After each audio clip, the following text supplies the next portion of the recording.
Hey guys, welcome back to Networking in Seattle with Nvida Yocho. The date is September 18th, 2024.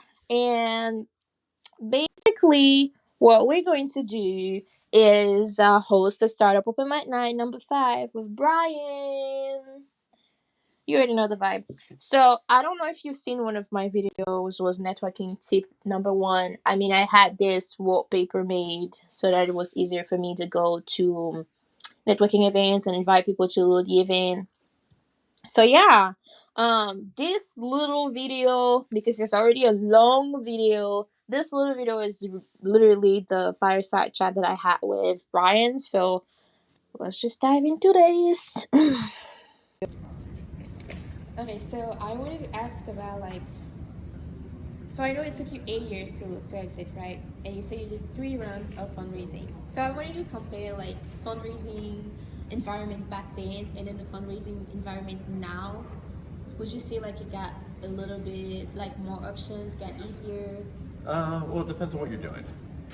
So when I was, what was this, 2010? Yeah. As a first-time founder without a network, I was pretty much stuck with organized angel groups. Okay. Now, there's not a ton of investment out there for medical devices, but if you're doing B2B SaaS, if you're doing anything software, you can't swing a stick without hitting a pre-seed. Oh, wow. VC can actually write an institutional check. Yeah. There's a ton of small pre-seed firms out there. It's a completely different landscape. Yeah, people are tightening up right now. Yeah.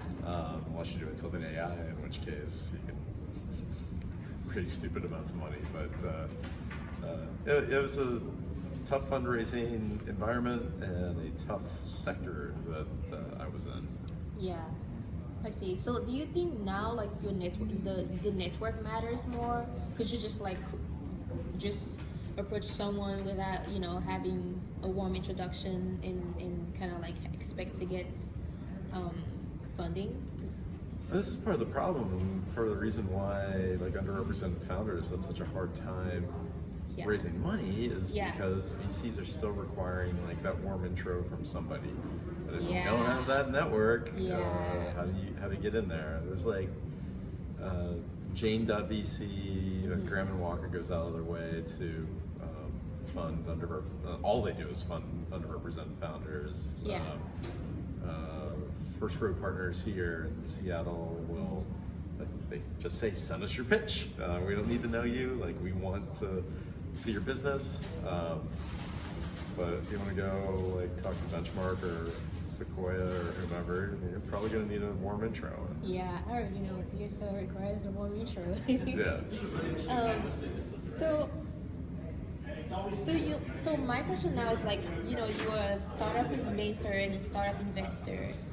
How does that work? What do you offer first? Do you if you offer the investment, it comes with a mentorship, or do you prefer to separate? If I'm a mentor to the startup, I'm not investing in it, but if I'm investing, I'm not mentoring them. What do you? So most of my investments are as an LP in a venture fund. Okay. So I'm an LP, and my wife and I are LPs in 5 different funds across the country. Yeah. One is Pac Ventures here in Seattle. We support the University of Washington ecosystem. Yeah. I would not have a career without the University of Washington, so love being a part of that. Forum Ventures in New York and Vancouver and Toronto, one of the most prolific pre-seed investors on the planet in B2B SaaS. Yeah. And then Supply Chain Capital, Capitalize, and Vitalize in Chicago. Supply Chain is we're looking at the food ecosystem. Oh, wow. Vitalize is run by really, really talented emerging fund manager named Gail Wilkinson, focused on future of work. Yeah. And then Capitalize is only investing in Black and brown founders, e-commerce or consumer packaged goods. And they leverage what they learned from CPG to better inform their e-commerce investments. And the CPG stuff has it's more of a revenue loan than an equity investment, which is kind of a fascinating model. Yeah, it is. Then with Pack Ventures, we get opportunities to invest kind of like these special purpose vehicles for some of the portfolio companies. If there's like excess allocation in the round, we might do that. And then I mentor, and sometimes it becomes like an equity compensated advisory role. And, oh, that's awesome. Yeah. So in the funds, do they, because they do provide mentorship as well? So are you part of like that as well?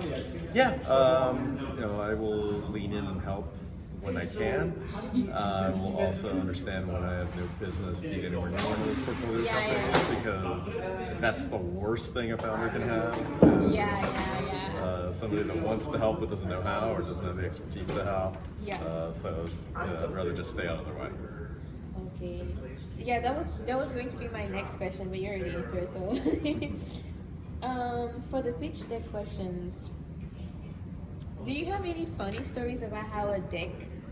I know you. Well, you only do LPs. I mean, you only do funds, right? You don't do angel investing and all. I don't have the bandwidth to do due diligence to do my own personal investment. Okay. But like you do come across decks, right? Okay. So how do you go through them? Do you have like a strategy about how to read them? Do you, like, for example, if you had a document, like my example, when I used to read research paper, I would just like skim through them first, and then after sit down and then like dive into it. Do you have a certain approach to deck as well? Yeah, I've seen thousands of decks at this point. I also help run the Jones Foster Accelerator at the University of Washington, where we help student-run startups and everything from semiconductors to sauerkraut get off of the ground. And I don't know, at this point I've probably mentored 100 different companies. Wow. From like just a simple coffee meeting to like being on their cap table for years and years and years. You start to see patterns. And I think we saw some of the patterns tonight. Like bury the team slide that should be up front, not being abundantly clear what it is you do. How do you make money? Is there actually going to be a financial return for investors? Or are we just talking all about the product and the technology and not the overall business opportunity? These are common first-time entrepreneur mistakes. They can be quickly corrected. But like, do you notice like things on the deck that are considered to you as red flags? Like you look at them and you're like, oh, that's a red flag. It's not a company I want to invest in, or it's not a company that's going to be successful. Like if they can't get it across clearly, because we're going to go do all this hard work and actually get a warm intro. But if there's not like a compelling reason for the VC to get to slide 5, let alone like 10 or 12, like they just toss it and go to the next one, because that's the business. They see dozens of these a day. Wow. It's a hard truth, but that's just how it is. So I was about to ask this question, like after how many red flags you're like, oh, I'm not reading all that. I mean, they're looking for that one reason to toss it. One reason? Wow. Because they've got an inbox filled with decks. Yeah, that makes sense. There's a lot of founders out there. They're all looking for money. And, a VC might write 4 checks a year. Wow, that is true. That is true. So they are looking for every reason to throw one in the garbage. And then when they can't find a reason, that's when they like, okay, let's have a meeting. Wow. Okay, so my last question is like, any final advice for founders crafting the pitch deck? Like anything you think, like any tips for them, or any, anything? One, you will never have the same deck twice.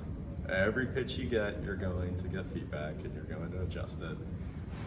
But this is a balance. Like, you got to stick to your convictions and your guns. You're a founder. You believe in what you're doing. You're gonna get 100 no's, but it only takes one yes to get through. Yeah, that's true. I don't remember who actually wrote this. I can't find it again. I've been saying it for years, though, and people attribute it to me. It wasn't my quote, but being a founder is not about convincing skeptics.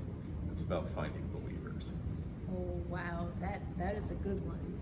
Thank you so much. Sure thing.